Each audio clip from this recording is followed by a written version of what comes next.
You're listening to Stories on the Boogeyman channel. Here you'll hear scary tales before bedtime. If you enjoy them, please give me a like and leave a comment. Thank you for listening. We buried our little girl Elsie in the orchard within the rows of pear trees she used to run between. To mark the spot, we planted a young sapling that still had a few years left to bear fruit. She loved pears more than any child I'd ever met. She'd eat them warm and mushy from the branch like it was the best thing she'd ever tasted. During harvest, she'd march around with a basket half a size, pointing at which ones were the good ones, like a tiny dictator. Our little helper. The morning it happened, she'd been headed outside to play, the same as always. I remember the screen door creaked open, then shut, and I heard her humming to herself. And then the quiet stretched too long. By lunchtime, we couldn't find her. Not in the yard, not in the house. Marissa checked the barn. I checked the orchards and yelled her name until my throat hurt. And then I saw the shoe by the pond, sideways in the mud. Everything after that is a blur. But that moment, the shoe, that's the part I still see when I close my eyes. Marissa didn't talk for a while. At night, she'd curl up on her side of the bed with Elsie's pajama shirt clutched to her chest. I lay beside her every night, helpless. I'd hold her hand or rub her back while my own chest felt like it was caving in. Her sobs would start quietly, like she was trying to hold them in for my sake. And then they'd break loose, spilling out of her like a flood. And I'd just lay there while my throat burned with the things I couldn't say. When it was over and she'd gone still again, I'd press my lips to her forehead and whisper something dumb and small like, "It's okay, I've got you." She never answered, but she always reached for me. One night, I brought her a mug of chamomile and sat beside her. I silently watched as she took the mug and held it between her palms. "She loved how you peeled them for her," Marissa said. "Even when I taught her how to do it herself, she still brought them to you." "She liked the way you sang while you cooked," I said, "even when you were off key, especially then." She looked at me then, and something in her face softened. I reached over and took the piece of her hair behind her ear. She leaned into my hand. "I miss her," she whispered.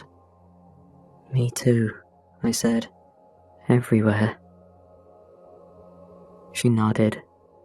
We sat like that for a long time, her fingers intertwined with mine, the tea forgotten and going cold on the nightstand. That was the night we started talking again. Although things were getting better, the bills were still there. Even though we were starting to come back to ourselves, the money was going faster than ever. We'd saved all we could by burying Elsie ourselves, but the tractor needed a belt, the west fence sagged, and our pump truck sat dry because fuel cost more than what we had. But then, Graftco knocked on our door. The man they sent out was named Dr. Levin. He said they found us through a regional yield audit and flagged our land as having low potential with high legacy viability. That's the kind of language you only hear from people who've never sweat through the harvest. He explained they'd fit our orchard with experimental grafting tech, some kind of bioengineered rootstock that would result in triple yield and bring the trees back stronger than ever. Mercer asked him if it was safe. He said, "Safer than what you're doing now." Then he told us they'd sponsor the whole thing and cover installation and materials and even throw a stipend for our time. The only condition was access. They'd need to monitor everything: growth rate, soil conditions, fruit development. It sounded too good to be real. So we took a few days to think about what we were signing up for. If it failed, or if the tech damaged the trees, stunted the orchard, or left us worse than before, we couldn't afford to recover from that. But then the stipend hit the account, just the advance portion. It was enough to buy fuel and fix the tractor. So, we accepted. The installation took a weekend. A crew came with crates of tubing, sleek little graph nodes like plugs for a machine, and boxes labelled with long codes and the Graphco logo. They moved quickly and were polite, and a little too quiet. Marissa offered coffee. They declined. By Monday, the orchard was different. The soil had this strange, clean smell like antiseptic. There were metal caps at the base of each tree, and thin wires ran under the dirt. Elsie's tree got the same treatment as the rest. I didn't like it, but within days, the changes started. Buds opened early, leaves spread wide and fast. It was a miracle. The orchard looked fuller than it had any right to. And then, somehow, the fruit came, way ahead of schedule. Elsie's tree bloomed with the rest. That morning, I stared at a single bulb hanging off one thin branch, plump, green, and tiny. Marissa crouched beside it, eyebrows pinched. "That's not right," she said. "It's too early," I said. "Way too early. What could they have done to speed it up this much?" We kept our eye on the tiny bulb, expecting it to fall off or rot like immature fruit does. But it didn't. It just kept growing. In week 1, the single fruit swelled faster than anything else in the orchard. It looked smooth and full, like it had never struggled for sunlight a day in its life. Marissa kept returning to it, lingering longer each time. Her brow furrowed like she was searching for something familiar in its skin. "It's round," she said finally, frowning a little. "Like baby cheeks." In week 2, she called me over before I'd even set down my coffee. The fruit had grown bigger, and what started as a bulb was stretching. There was a soft indent where a mouth might form. At the very top, the skin curled into a little twist of green that looked oddly like a cowlick. Marissa ran a finger gently across the curve of the fruit down to what appeared to be a neck that had begun to form. And beneath it, a roundness that hinted at shoulders. There was a slope to the body now, the faintest rise of arms pressed close to her chest. "She always had that little swirl on her temple," Marissa said quietly. "I used to smooth it down every morning, remember?" I did. I remembered how every morning, without fail, I'd hold Elsie still, and Marissa would smooth that stubborn swirl back in place with a wet thumb. I nodded, eyes still on the fruit. "Yeah," I said softly. "You'd smooth it, and she'd mess it up 5 minutes later.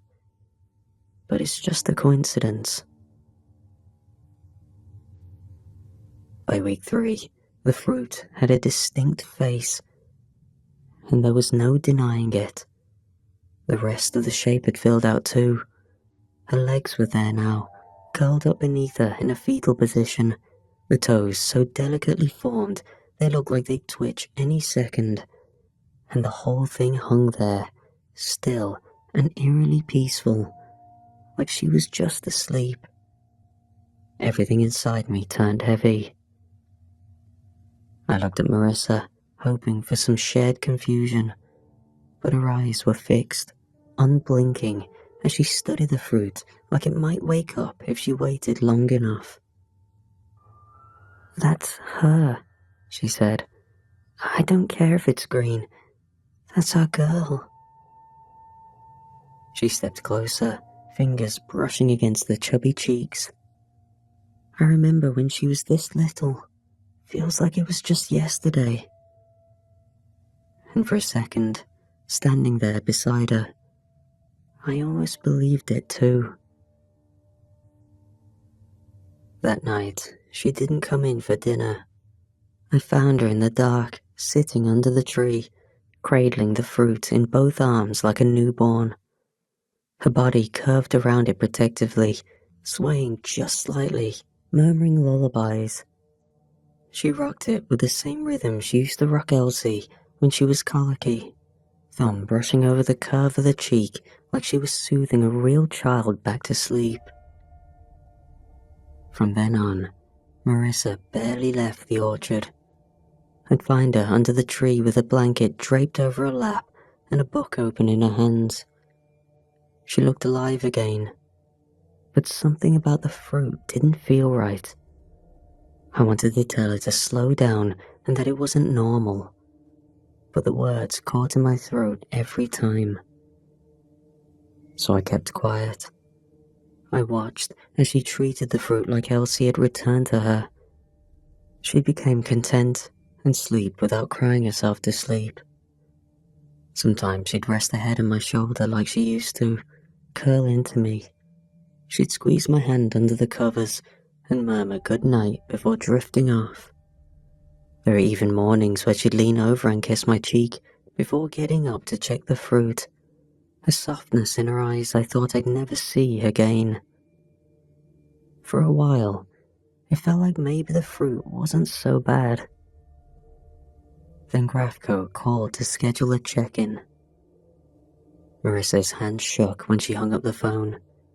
I knew something was wrong when she silently walked out to the orchard and sat under the tree like she was standing guard. I found her pacing in the kitchen at 3 a.m., whispering to herself and swinging shears. "They'll see her," she said. "They'll take her. They'll say it's an anomaly and cut her down." I stepped toward her, gently shook the shears from her hand and said, "Hey, look at me." She didn't. "Marissa," I said again, softer this time. "It's just a check-in. They won't take anything. We're not doing anything wrong." When she finally looked at me, I saw the fear on her face. "You don't know that. They'll see her. They'll cut her down, Paul." I held her face in both hands. I could feel her trembling. "We'll protect her.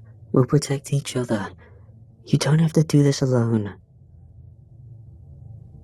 I didn't want to lose this happy version of her, so I let go of her slowly and handed her back the shears. "If it'll make you feel better," I said, "then I'll do it." She blinked hard, wiped her eyes, and walked out the door without another word. I followed and watched as she clipped the fruit from the branch. Her hands caught it gently, like she was carrying something precious. She cradled it close to her chest and pulled out a faded yellow cloth with tiny embroidered ducks. It was one of Elsie's old muslins, and she swaddled the fruit with it. As she wrapped it tight, she murmured, "You're okay now. We've got you. No one's going to take you away this time.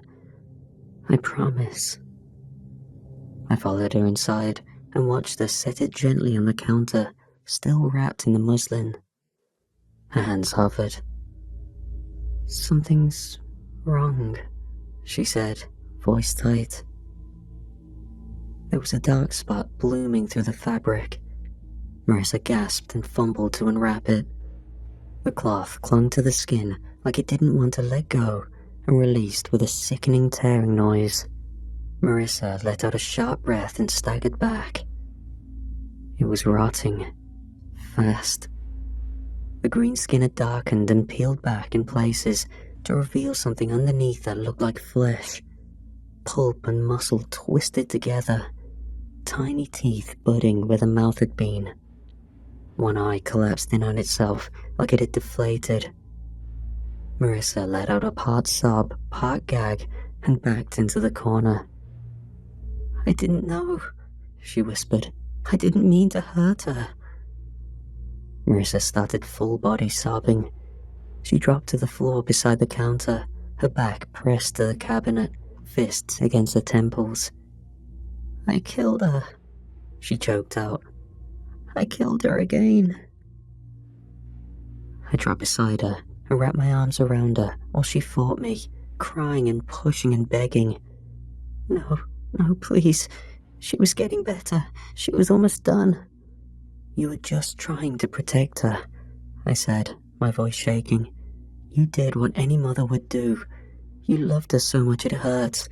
That's not wrong, Marissa. She clawed at her sleeves, at her throat, like the grief was something she could tear out of her skin. Her whole body shook. I just wanted to keep her safe, she gasped.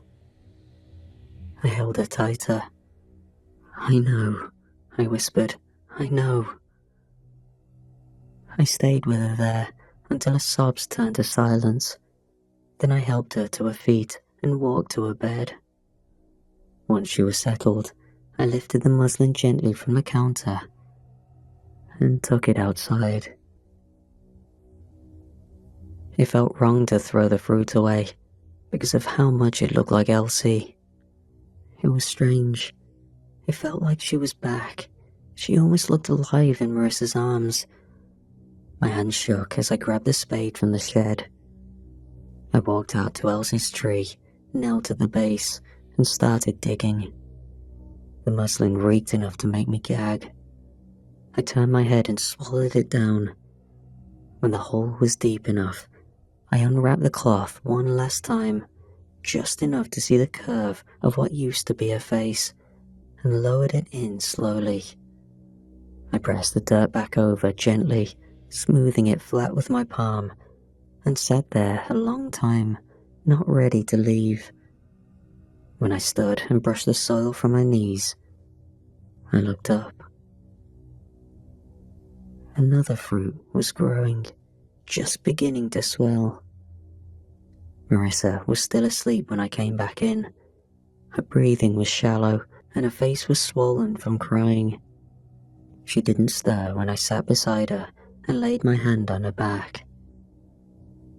I let her rest. The next morning, Grafco arrived. 2 reps this time. Dr. Levin and someone new in a navy jacket, clipboard in hand, both of them all business. I told them Marissa wasn't feeling well. They didn't ask questions. They weren't expecting anything from Elsie's tree anyway. According to their notes, it wasn't supposed to yield for another season. They stopped to take growth measurements, height, trunk width, the soil balance. But the other trees, they were thrilled, called the results accelerated but stable, used words like promising and replicable. When they left, I brought Marissa a plate of toast and eggs and set it on the nightstand beside her. She hadn't moved much, eyes half open but vacant, her face still blotchy and tired. You should eat, I said, sitting on the edge of the bed. She turned her face into the pillow. I buried it under the tree, I whispered. Marissa let out this half sob, and something about that broke me wide open. I reached for her, but she curled tighter, her shoulders shaking. And there's another one. It's starting again. Just a bud, but it's there. The words just came out. I shouldn't have said anything. I knew what that tree was doing to her. But when she pulled her face from the pillow and looked at me, face blotchy and puffy, eyes bright in that hopeful, desperate way, it was too late to take it back. Another one? She said, barely more than a breath. I nodded. Her hand reached out and held mine. She sat up, slow and stiff, eyes still locked on mine. It wasn't ready, she said. The last one, it hadn't fully become her yet. I didn't understand at first. She squeezed my hand. It was too young, like picking a pear before it's ripe. Her voice cracked. It wasn't completely Elsie. She leaned in close, forehead against mine. Promise me we wait. Next time we don't touch it, not until it's her. Just before it happened, that's when we'll know it's done.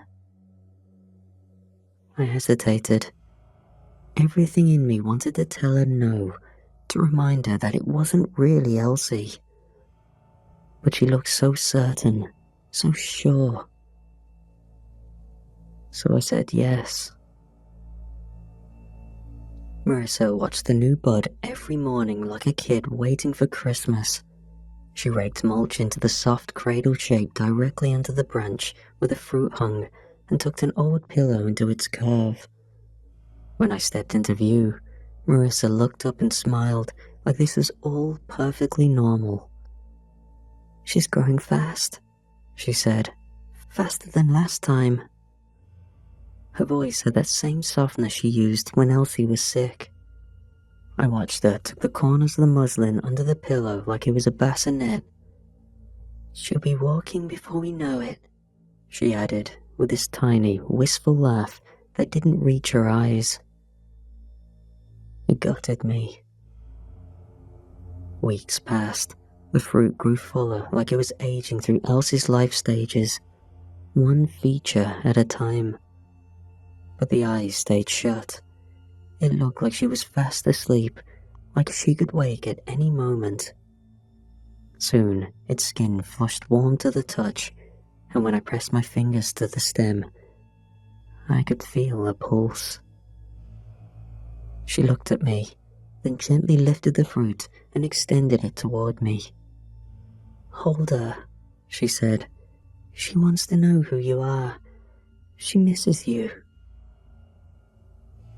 I hesitated. Everything in me recoiled, but Marissa's eyes were steady, soft. So, I reached out. The moment my hands touched the fruit, something in me melted. It was warm, heavy in that way sleeping children always are, and beneath the skin, I could swear I felt the faintest flutter of a heartbeat. My arms curled around it instinctively.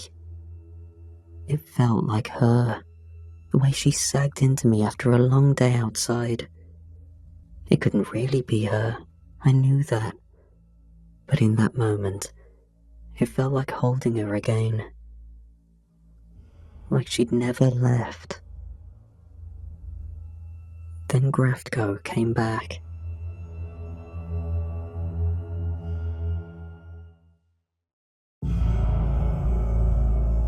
We hadn't expected another visit so soon, but a single assistant came to check the progress. Just a kid, barely older than a college intern, with a silver case and a polite smile.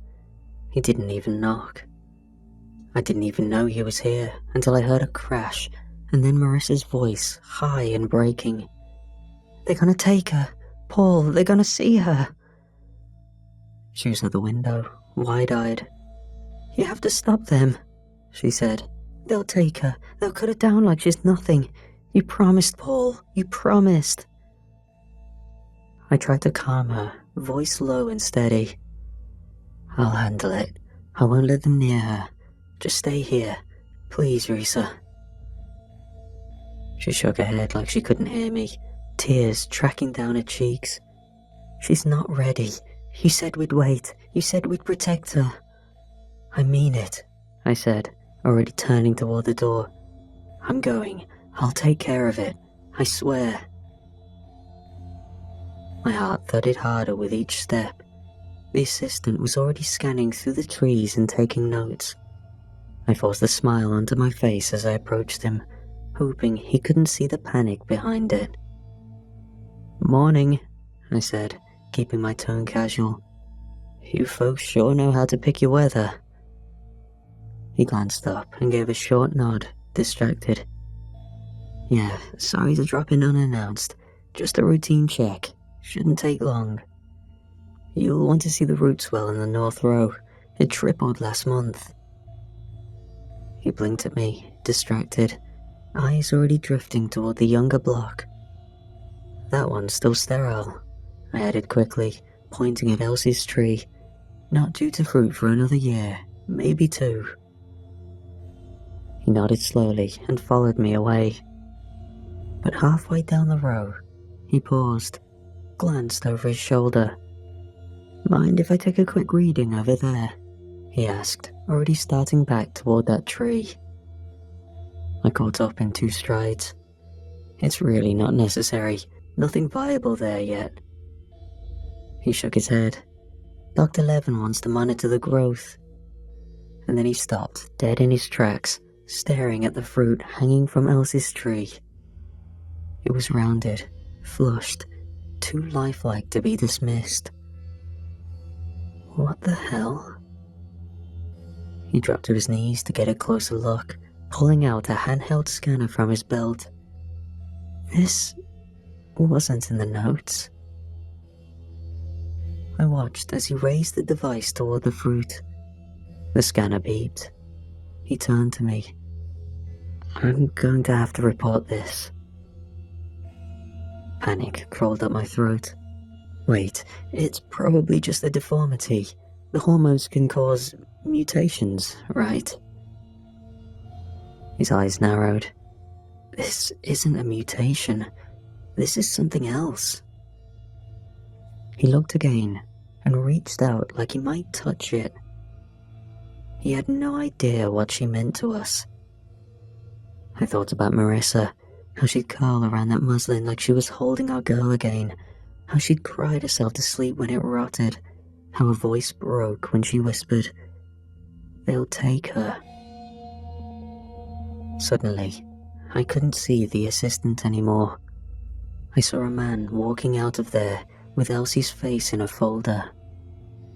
I saw Marissa break all over again, something I couldn't handle anymore. I thought about grabbing him, just wrapping my arm around his throat and squeezing until the life left his eyes. The thought alone made my fingers twitch. But before I could move, a pruning tool stuck the back of his head with a sickening crunch. The blade slid in just above the neck, through the soft spot where the spine and skull met. A shudder ripped through him. He stiffened on his knees, then sagged forward, gurgling. His arms flailed once, and then he slumped, cheek hitting the dirt. His scanner landed in the mulch with a muffled crunch. Blood seeped into the soil, dark and fast. A low gurgling breath hissed from his throat, and one leg jerked. He wasn't dead. Damn, I breathed. Marissa stepped into view behind me, her face pale and wet with sweat. The pruning tool hung limp in her hand. He's not, I started. I had to, she said quickly, her voice shaking. Paul, I had to. He saw her. You saw him. He was going to take her. I couldn't let him take her.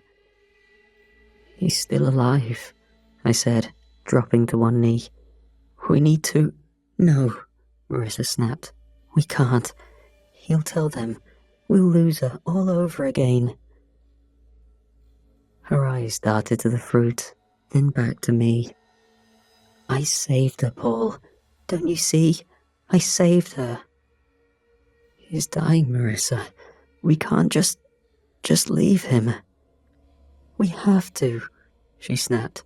You said you'd protect her. I looked back down at the assistant, his chest barely rising. Blood bubbled at the corner of his mouth. His fingers twitched like he was trying to reach for something. I clenched my fists and squeezed my eyes shut. Every part of me screamed to act, to fix it. But I was frozen. Marissa cupped my face with trembling hands.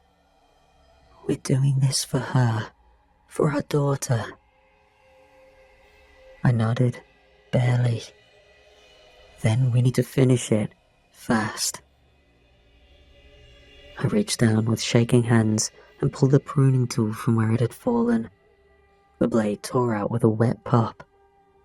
I hovered over him, the weight of the metal suddenly immense in my hand.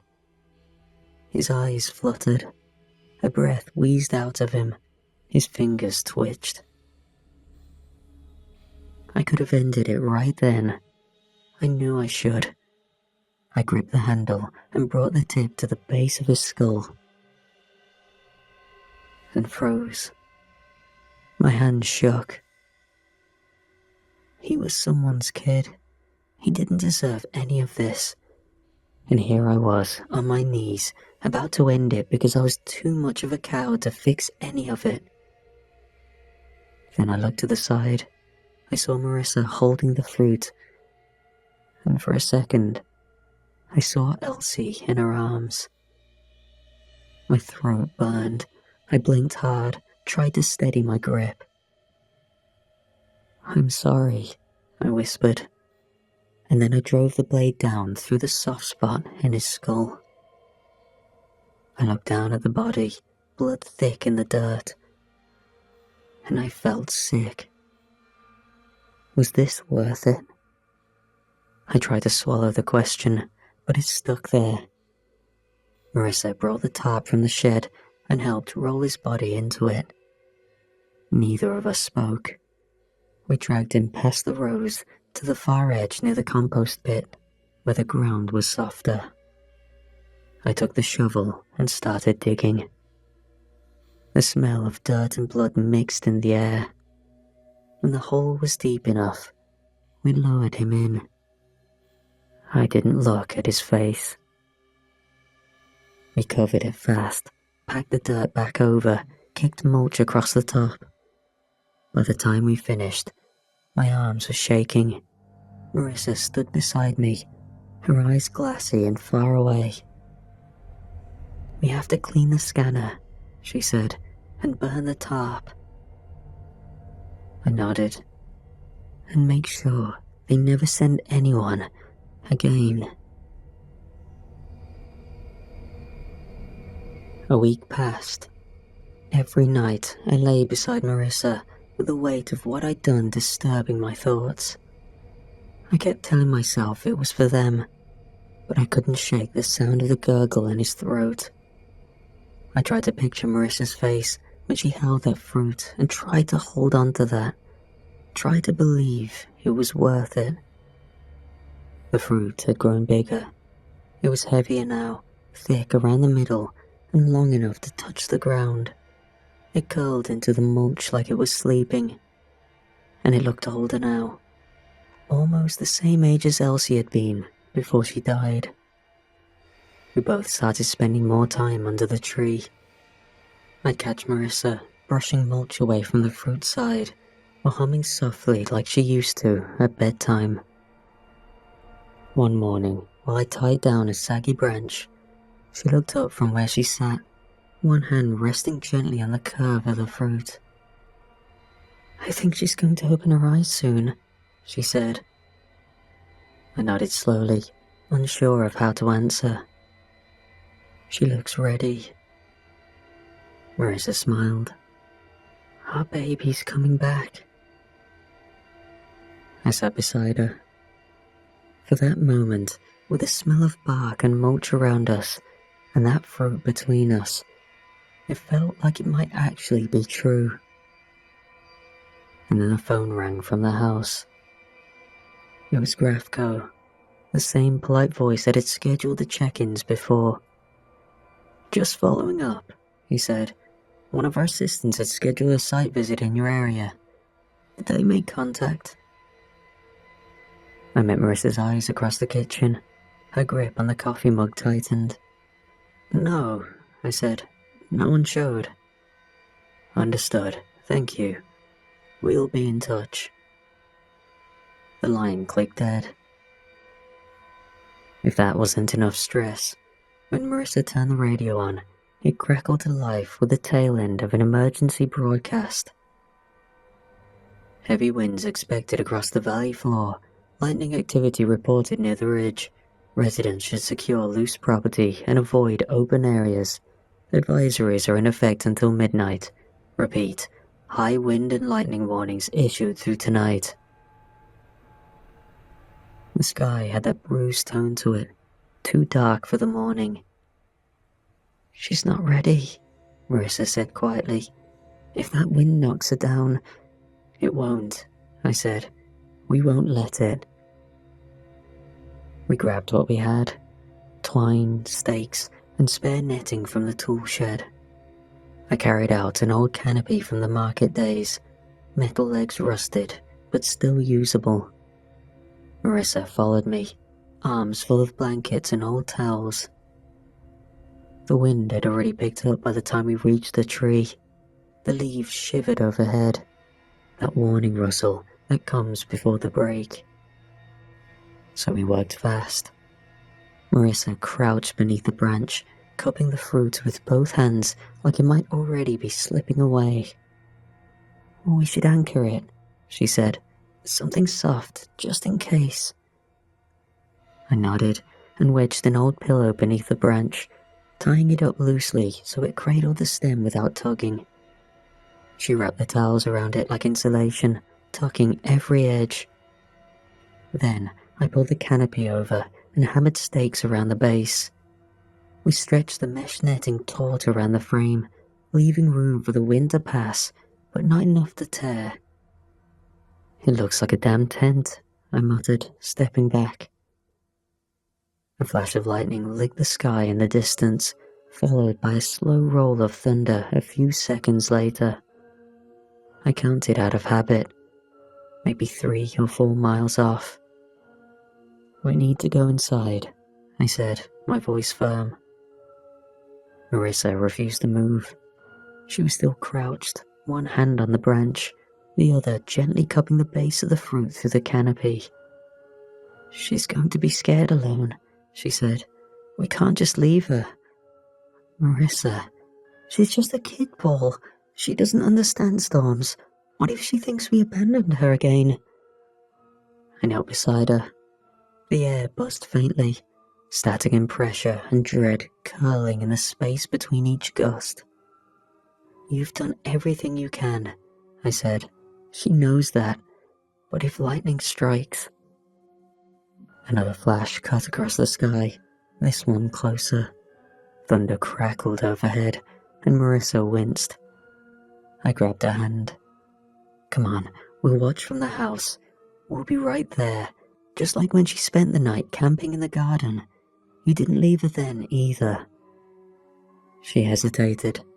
Then she nodded slowly. We ran for the house through the rising wind. Once inside, Marissa pressed herself to the window, breath fogging the glass.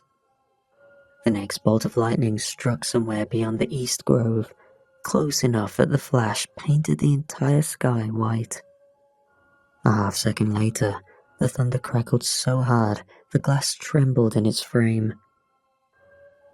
Then, a sharp smell hit, electrical and burnt. I looked past Marissa's shoulder and saw sparks flaring from one of the Graphco nodes at the base of the tree 3 rows down. "Paul," Marissa said, voice sharp. "Do you see that?" "Yeah," I breathed. The sparks caught the dry mulch fast. Flames licked up the base of the trunk.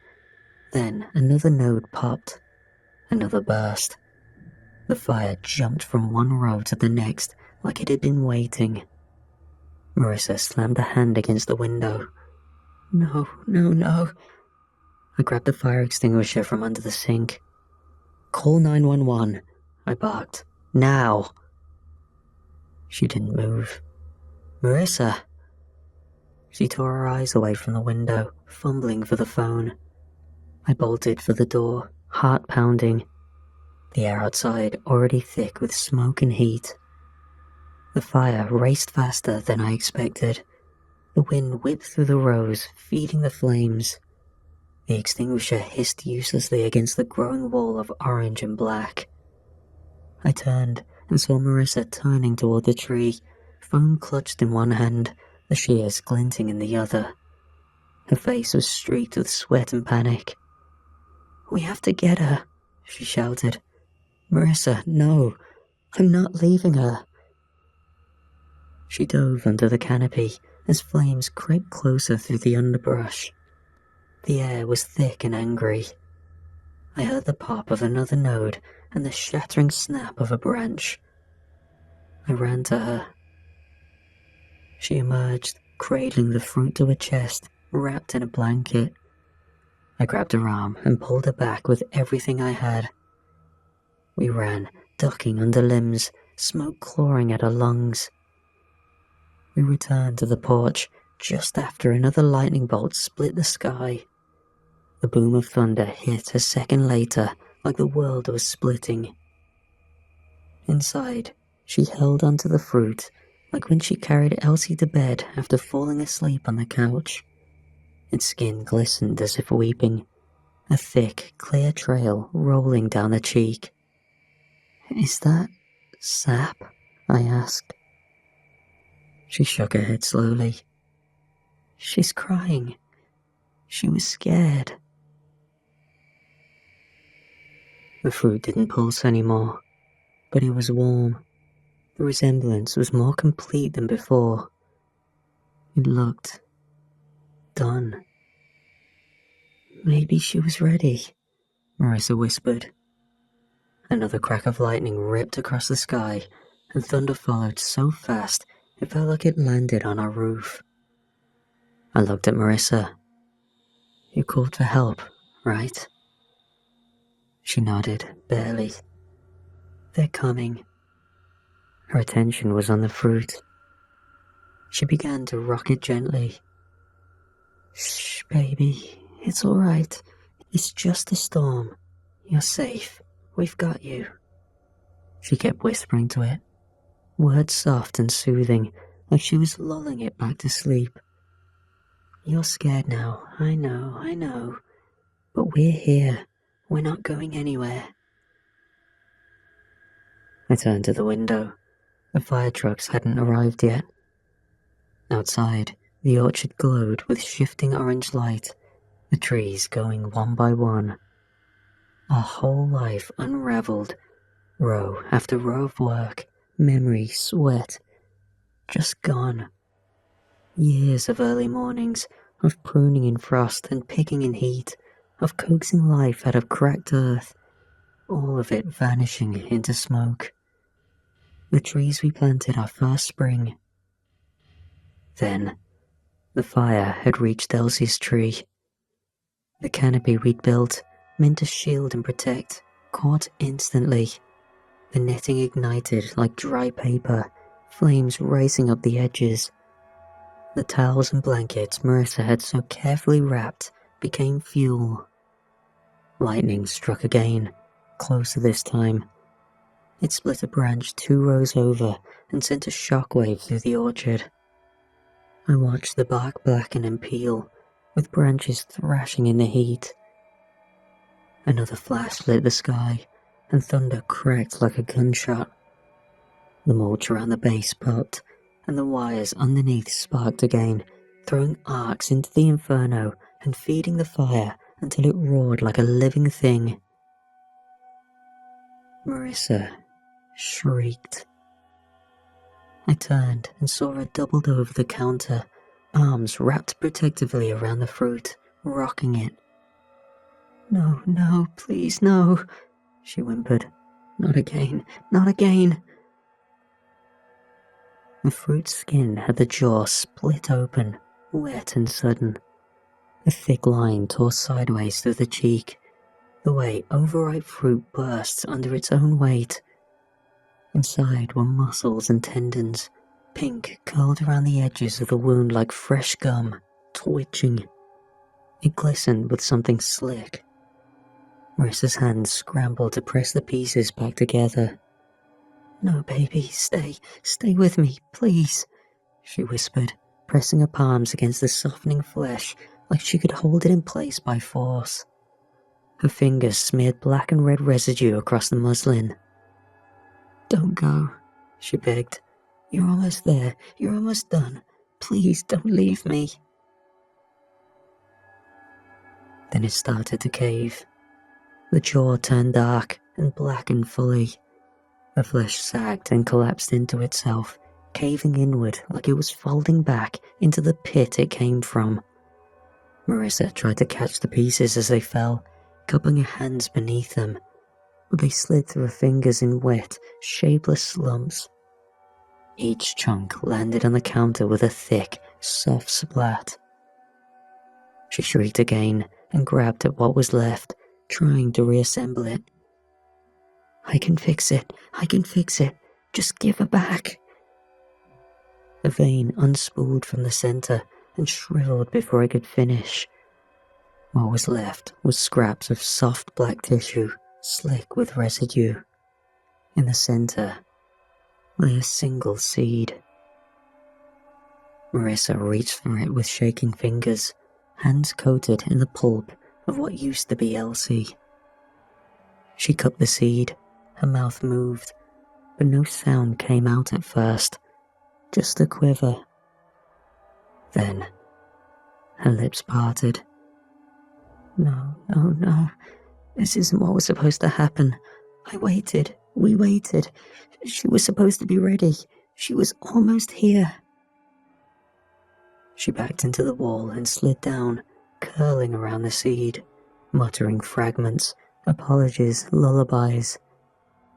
Her eyes were wild, darting toward the window. The storm, the fire. "It scared her," she whispered. "She got scared, and she left." Blue and red light flashed against the walls, strobing across the kitchen as sirens filled the air. The fire trucks pulled into the drive, wheels kicking up gravel and smoke. Boots hit the ground running, shouts rang out, water lines hissed as they unspooled. I stepped away from the window, chest heavy, the sound of the orchard crackling like coal in a furnace. I looked at the seed, still cradled in Marissa's hands, and felt something sickening in my stomach. Marissa rocked on her heels, clutching the seed tight against the chest. Her eyes were glassy, unfocused, fixed on nothing. Then she looked up at me, sudden and sharp. "We need to replant it," she said. "We can't let it end like this. We need to give her another chance." My throat tightened. I glanced at the seed, then at the glow of the fire. "Marissa," I said carefully, "we have to wait. The storm isn't done. Not yet." She shook her head like she hadn't heard me. "We can't wait too long. She's still out there. I can feel it. We can't leave her alone for too long. She gets scared." It took hours to fight the fire. The orchard was a patchwork of scorched trunks and blackened earth by the time the smoke cleared. What hadn't burned down was drowned. We lost nearly everything. The pears, the apples, the entire eastern block. Years of pruning, grafting, and coaxing life from bark and soil, all gone. When the trucks finally rolled out and the sky had cleared, I walked back inside. Marissa had fallen asleep on the kitchen floor, the seed still clutched to her chest. I stood over her for a long time. Then I reached down and gently pried the seed from her fingers. She stirred but didn't wake. I carried it to the bathroom, closed the door, sat on the edge of the tub, and stared at it resting in my palm. It looked harmless, just a simple seed. But I couldn't do it again. Marissa would heal eventually. So I flushed it. I watched as the water swirled, and it disappeared. Then I sat there in the quiet, not sure if I just killed what was left of my wife, or finally let my daughter rest. Then it all hit me. My shoulders caved forward. I bent, elbows to knees, face in my hands. And I cried. Big, ugly sobs that shook the floor and scraped out something I hadn't touched since the day she died. My chest seized with each breath, and I wept until my stomach cramped, until snot and spit smeared down my chin. Months of keeping it together cracked open in a single, brutal moment.